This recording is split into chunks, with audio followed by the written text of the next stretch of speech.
side of the road because it's owned by the state of Connecticut, and we can't encroach. And literally, the boundary was in the middle of the wall, which sat almost literally on the road. So all we're asking for is a fraction of land, 0.0349 acres, that is going to be awarded to us at no cost by the state of Connecticut so that we may facilitate the reconstruction and maintenance of a retaining wall on Walnut Hill Road. This is something that's been dangerous out there for quite a while, and I'm elated that our town engineers and highway construction crew is going to be able to resolve this. So I think there's a motion or resolution. Right here. Okay.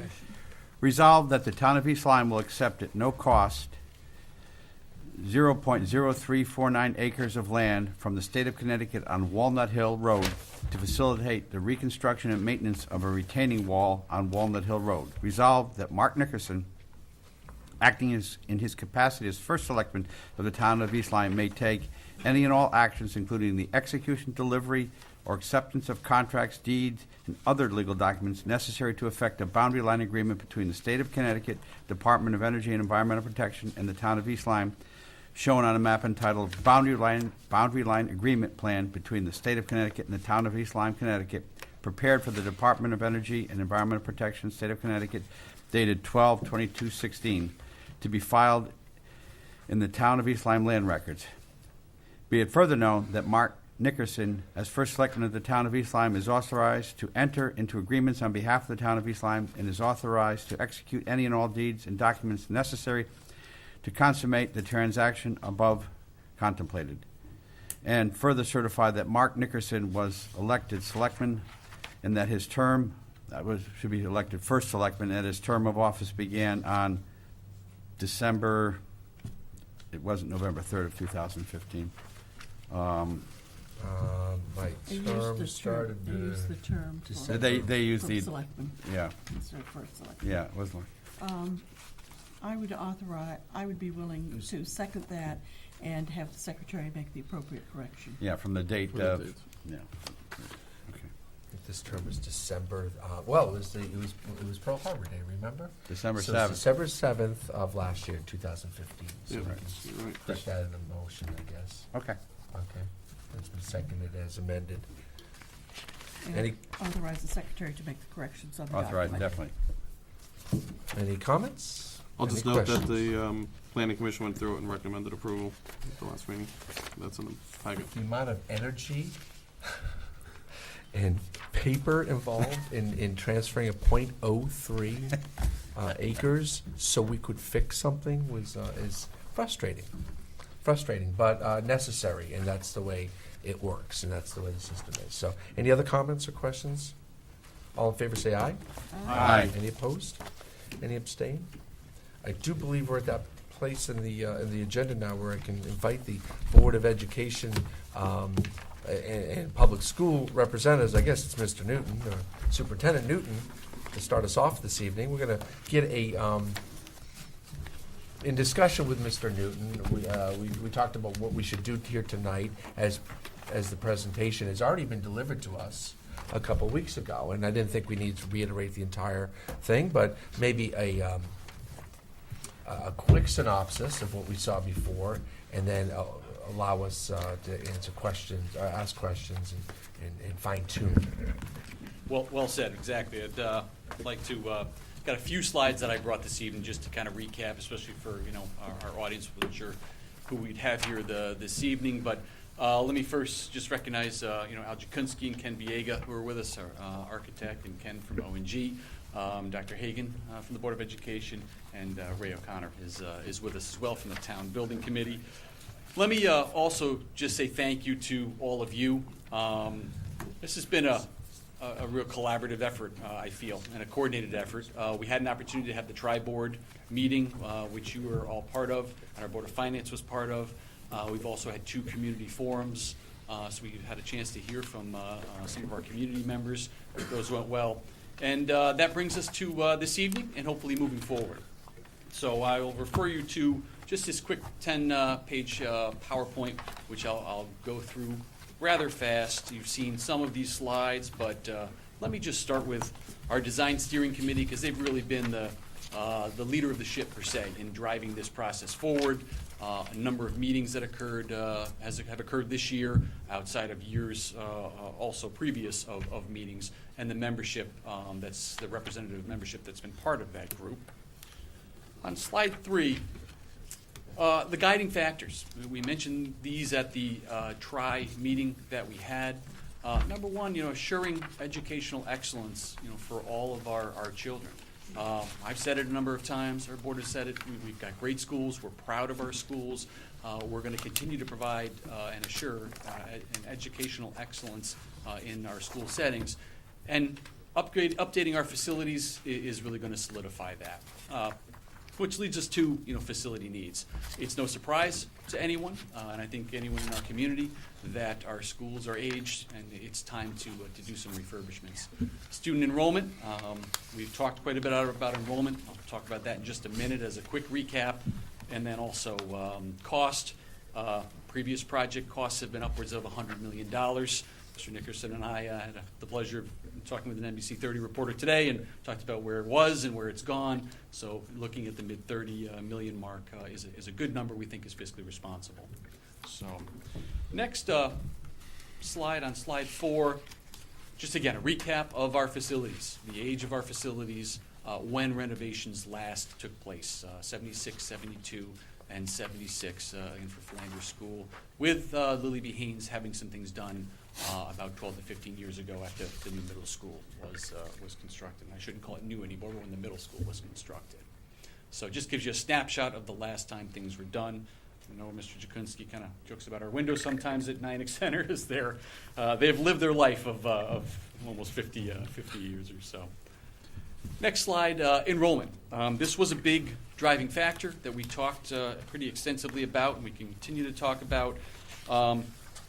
The numbers where they sit today are, almost 850 students, as you can see in that slide. They were projected to be this year in the mid to low 700s. So we are over 100 students higher.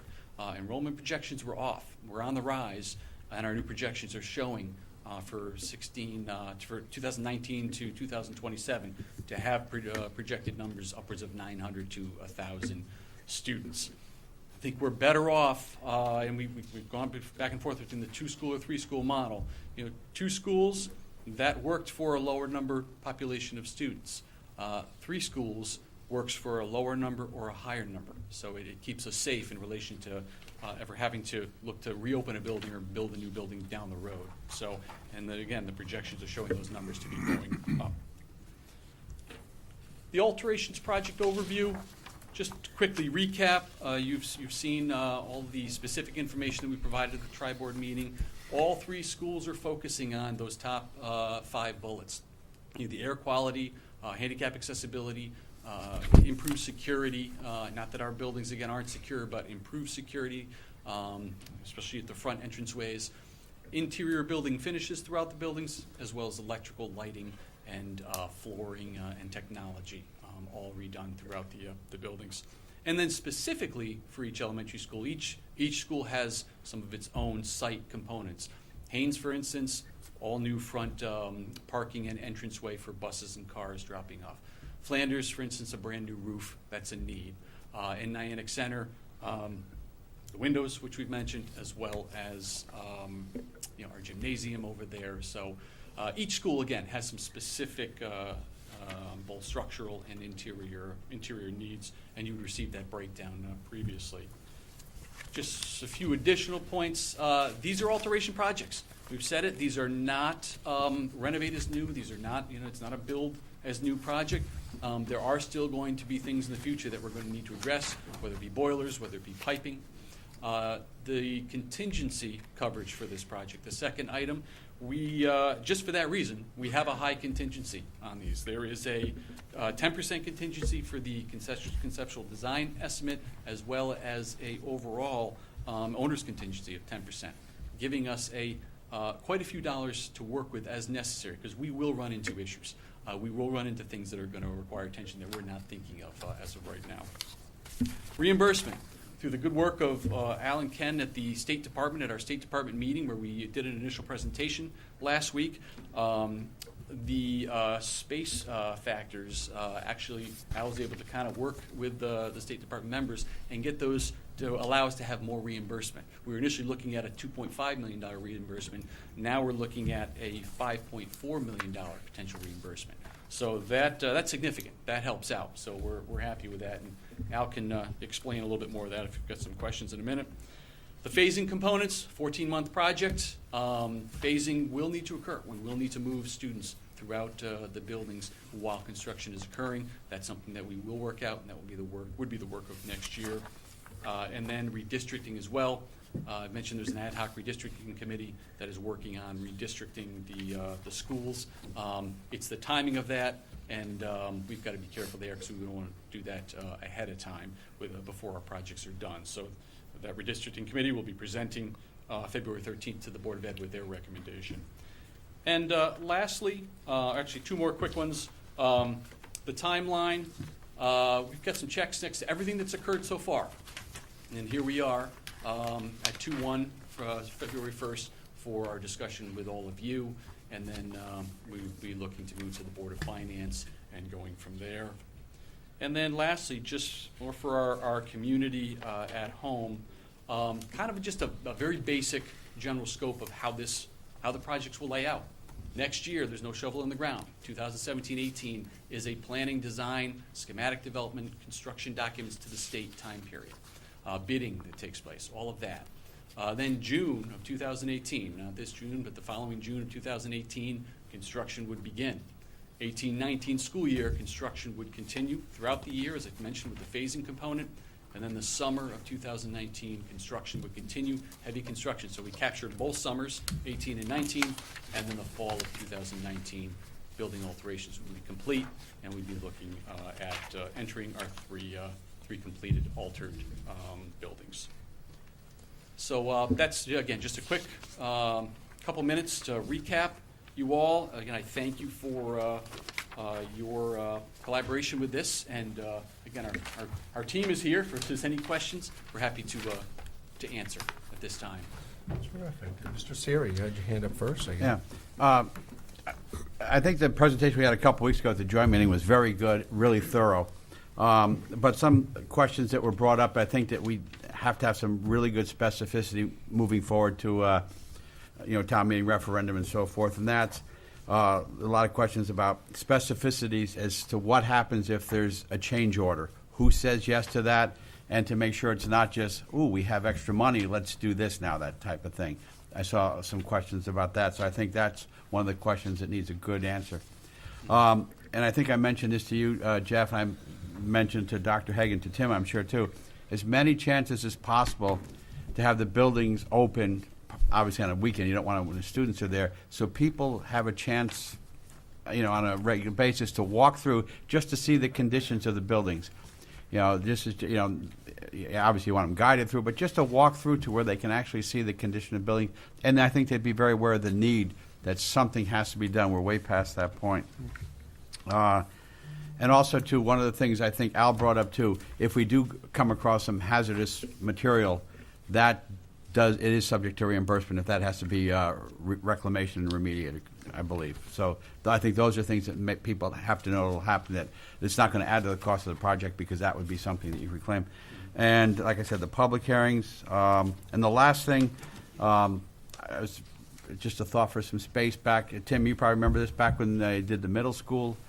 There was a year where Flanders was exploding like it is now, and the fire marshal gave us permission to use 2 upstairs rooms at central office as classrooms, which might help, in not having to relocate some people to another building or something like that. That's always a possibility. But that's, I think it's really thorough, just those things too. I think as many opportunities for the public to actually get in there and see what it looks like would be, would help so many people in coming to a decision that it's time to move forward. Absolutely. All That's good it. points. Thank you, Kevin. Thank you. Mr. Salerno? A couple questions. This is really good news. Yes. The We reimbursement. thought so, We've been yes. going. We've been going Big forward change. thinking it's about a 2.5, maybe even less. Could you explain? I see 2 numbers here. I see the 3.5 million and there's possibility of a space standards waiver, which is obviously because we have extra space than we have students, especially because of Lily B. Could you explain how we got to this and what we should expect? Great, thank you. Al Jukunski, Jukunski Architects. We had a great meeting at the state last week. Ken Biego, Jeff Newton, myself attended. And we've actually asked the state, Michelle Dixon and Bob Selmer, of their interpretation of the eligibility of some of our project scope items. They were very liberal in their interpretation, and those numbers went up from a $2.5 million estimate that I had originally, being a little bit cautious in interpreting those items, to $3.5 million. The second column that you see is called a space standards waiver. There have been communities in the state that received a space standards waiver for the overage of square footage that you do have in your buildings. Town of Berlin received that. Old Lyme received that space standards. It's basically your local representative would have to file a motion at the state to get that relief. That relief could be based on the fact that you did use that square footage at some point and you needed that square footage, so why demolish that square footage just to get to the space standards item. So in a best case scenario, if you are successful in getting your space standards, your reimbursement can be as high as $5.4 million. Also, that is based on ONG's budgets, and it's based on the fact that you will spend the entire budget. If you don't spend the entire budget, then obviously you will not get reimbursed for the monies that you don't spend, but then you're spending less. So it's really a savings, and that's savings to the town. So in a best case scenario, I'm confident that we could get $3.5 million if the entire budget is spent. And in a, again, optimistic scenario, if the space standards is granted, $5.4 million is possible. Huh. Great. That's good news. I have one more question, and then I have some comments. I could wait to the end, or I can go through my comments now if you Wait want. for the end of that. Okay. You know, I'm looking at the resolution. There's just a couple things that came to my attention of recent. I just want to make sure it won't prohibit it. That I was talking to some of the town engineers, and there is a possibility that we could potentially get the gas line, natural gas line, extended, either from the high school or down Route 1. So there is a possibility that we could hook up natural gas to Flanders, which would result in some cost savings.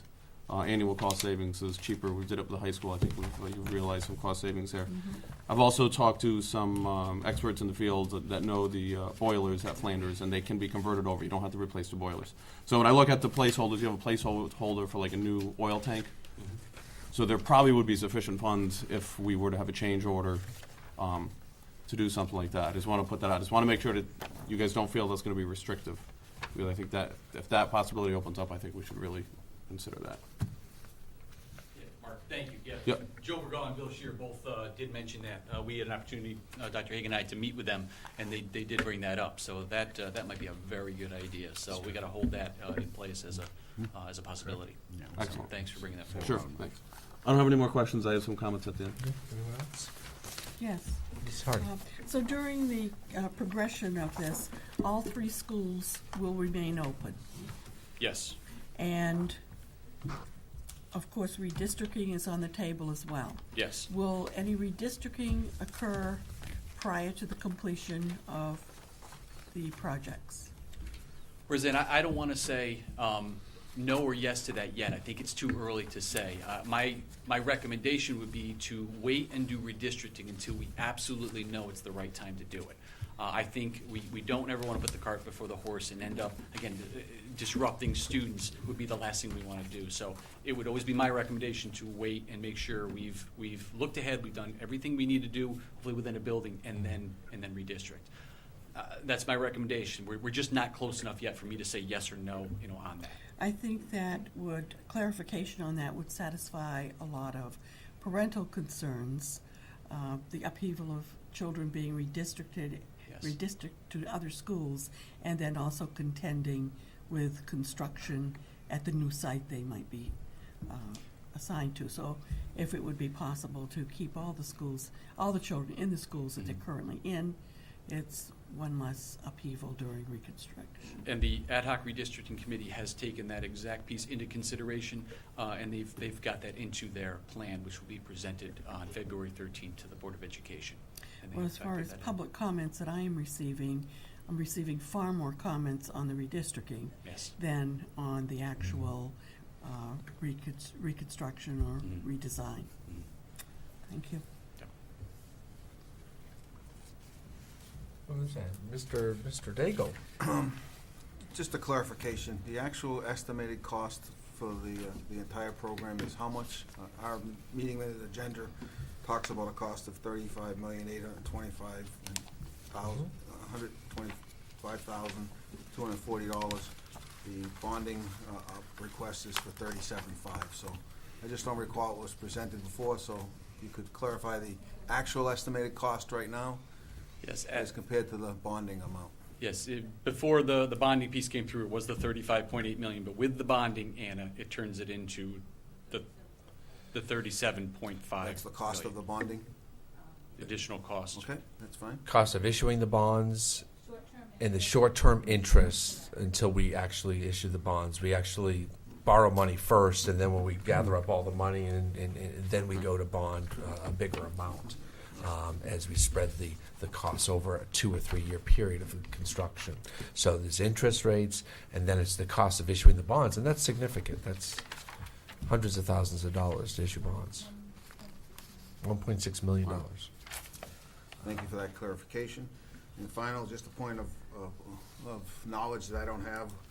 When this project is successfully completed and we get the state reimbursement for the amount, is that automatically applied to the bond payments? Or what happens with that reimbursement money? What does it go to and what is it used for?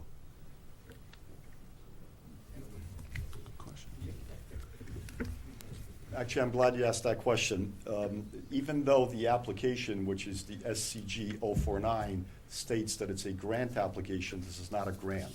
You initially have to spend the money before the state starts reimbursing you. Understood. The state will start reimbursing you pretty much at completion of contract documents phase, so they actually do start prior to putting out the bid. The check is cut to the town. Whatever you do with that check is really up to you and your finance director. There are progress payments made. They're usually made on a monthly basis. You file for a progress payment. The state reviews it. Usually within a 30 to 60-day period, they'll start the reimbursement process. They do withhold back a portion, I don't know what that amount is, for a final audit at the end of the project. So, 5%? okay. So that's returned to the town for the town's decision-making on what to do with it. That's correct. Thank you. Appreciate that. Terrific. I just have a question. On the 14-month timeline, what has your experience been, or your confidence in achieving that 14-month and not going past, building alterations complete in fall of 2019? Okay, that's a great question. I always have that question. Ken Biega from O&G. On the duration and how we looked at the overall construction. Of course, Atlantic Center, in the Haynes School, you have more swing space, which will allow us to do an easier renovation project. What you'll do is you'll come in there, renovate 4 classrooms, move the kids, and do your hopscotching all the way through. What we looked at, we wanted to make sure we had the 2 summers to do the abatement. We want to do those when those kids aren't in school and do the main offices.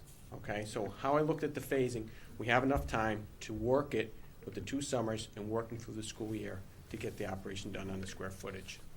Now, the one school that we're going to have an issue with is going to be Flanders. That's tight.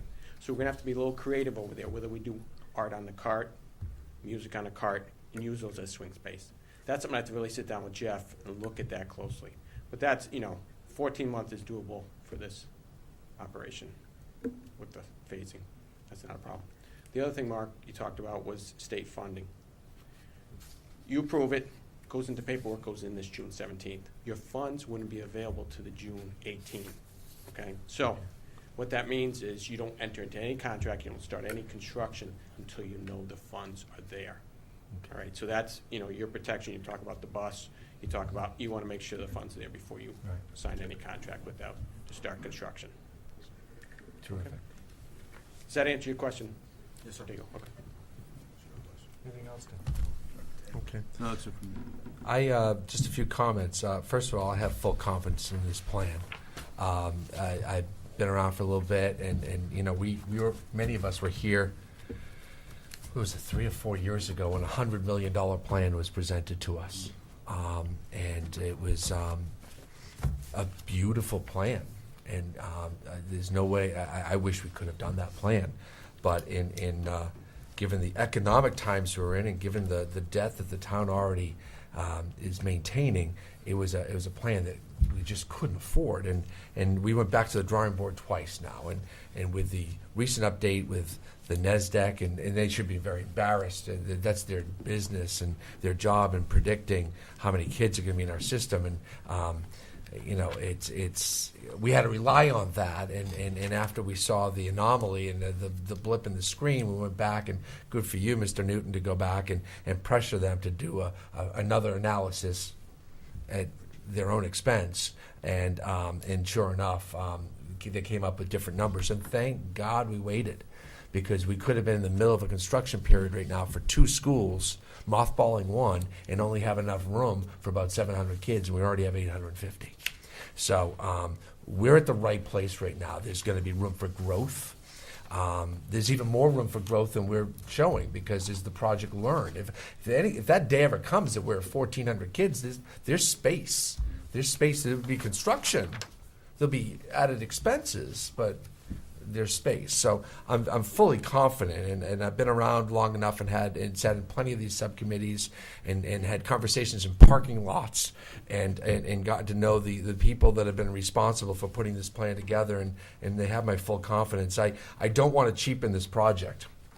Mrs. Hardy has taught me to not cheapen a project, that we need to make sure we put in the full high quality into this project and not cut corners. And so as much as I was kicking and screaming about the contingency number, because I'd always want to keep the numbers low. These are taxpayer taxpayer dollars, and it belongs to them, so we spend it wisely. But the contingency is important, and after going through this, and there's a lot of unknowns here, so I'm fully confident in that. But if we can bring some contingency back at the end of the project, if by golly, if the state brings back $5.4 million, it'd be a little less if we have contingency money. I understand that.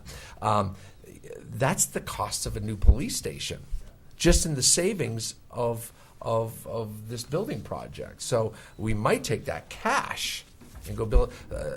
Montville built. Ledger just built their police station for $4.5 million. They didn't furnish it and all that with that money, but they built the brick and the mortar and the steel and the lights and the plumbing for $4.5 million. And so we have another project coming down the line as this town matures and grows. We're a town of 19 million people, and we need full service. 19,000 Yeah, people. you just made us bigger than New York Wow. City, but Go back anyway. 100 years. I say million. Well, all these millions are in front of me. I go back and forth. So this project is prudent. wrong. It's responsible to the taxpayers. I hope the taxpayers are paying attention. They haven't come out en masse. We've had 2 public forums that you've presented. You presented to our joint board meeting with the Board of Finance, the Board of Selectmen, Board of Education. It's been on TV. It's been on your website. It's been on my website and Facebook. I hope the public is aware this is what's going on. This is moving quickly, but only because we spent 5 years doing the homework. Mr. Jakunski, who's been in this town longer than many of our residents, has spent more time in this town. This project is fully vetted. It's fully thought out. We're not rushing through anything, and we're putting this information out to the public. I love Mr. Siri's idea of opening up the schools some Saturday afternoon or Sunday. Contractually with union, I'm not sure if that